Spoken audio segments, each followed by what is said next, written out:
Welcome, friends. Welcome back to the kitchen. Welcome back to Sunday morning in the Old Cookbook Show. Today we're going to do a recipe out of this old cookbook sent in by a viewer. Thank you very much for sending these in. This was in an unboxing episode a while back. It's called Cape Cod Kitchen Secrets from the Yarmouth Branch Cape Cod Hospital Aid Association. And like a lot of community cookbooks, this was a fundraiser for the hospital. You see that a lot. Fundraisers for the hospital, fundraisers for the school, fundraiser for the library, that sort of thing. This was published in 1949.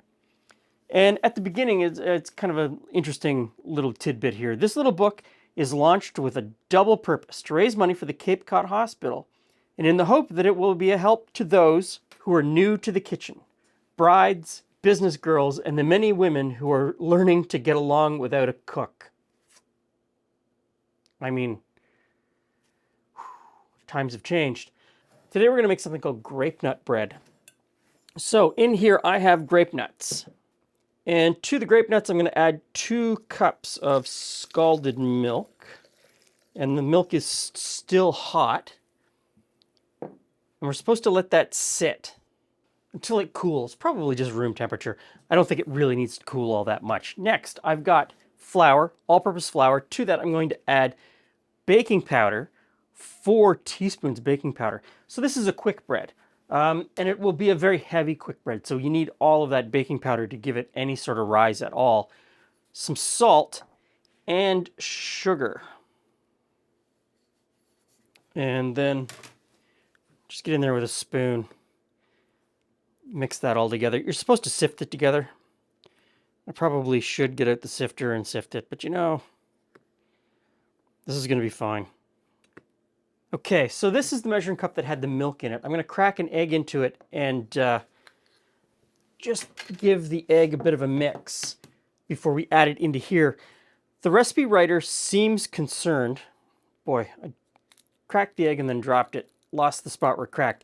The recipe writer seems concerned that you don't want to mix this too much because you don't want to break down the grape nuts. You still want to have the grape nuts with their grape nutty texture. So, where I would normally, if that wasn't a concern, I would have just cracked the egg in and then whisked the egg in the milk mixture. But we'll try to keep them intact as much as possible. Okay, egg in. Melted butter, although the butter has hardened a little bit. It's kind of cool out here in the studio today. Get the melted butter in. And we'll give that a stir. Now I'm supposed to stir in the flour, but stirring only enough to dampen the flour. And I'm going to do this in a few different additions. It just makes mixing it in easier.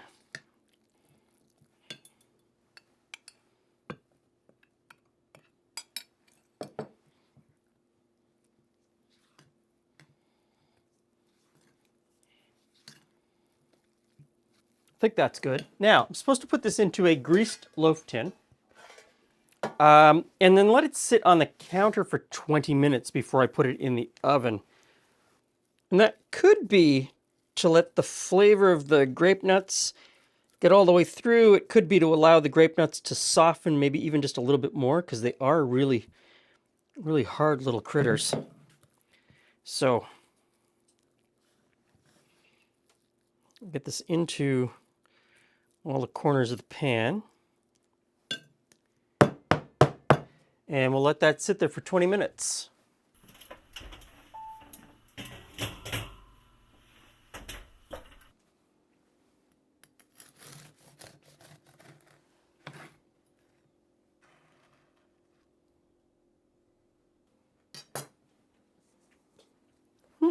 Hey, Glenn.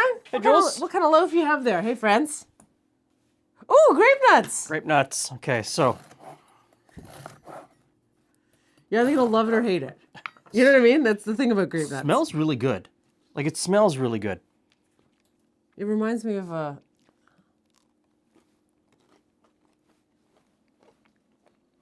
It reminds me of the soda bread. Mm-hmm. Is it? It's a quick bread. It is a soda bread. It uses baking powder instead of soda, but I mean, same end. It's got the crunchy bits. Don't tell the soda bread police. But it is just it's the same sort of thing. It's really good. The texture's really good. Because the grape nuts always, sorry. The grape nuts always give you that little crunchy bit. No, it's a nice bread. It'd be good with like toasted up. I was like toasted up. This will be good for breakfast. Like a little jam, a little honey. It's really good. So, grape nuts. Kind of a weird one. I bought that box at the beginning of I know. the pandemic. It's been hanging around a while. They don't go stale. Apparently not. Only do spill a They little don't bit. go stale. And so when I bought that box, Post had stopped making grape nuts at their facility in wherever, Minnesota, wherever they make them. They had stopped making them, and you couldn't get grape nuts anywhere in North America. I ended up getting those from the UK. So, So they're not, there's no French directions, is what you're no, telling no, me? no, grapenuts.co.uk. So I got those from the UK. And as far as I know, they never came back onto the shelves in Canada. I don't spend a lot of time looking for grape nuts, but I'm pretty sure they never came back onto the shelves in Canada. But there's a flavor of ice cream in the Maritimes that's made with grape nuts. I'm sure they source it Yeah, up in bulk. I'm going to have to find that. This is really good. I love this. Fantastic. Thanks for stopping by. See you again soon.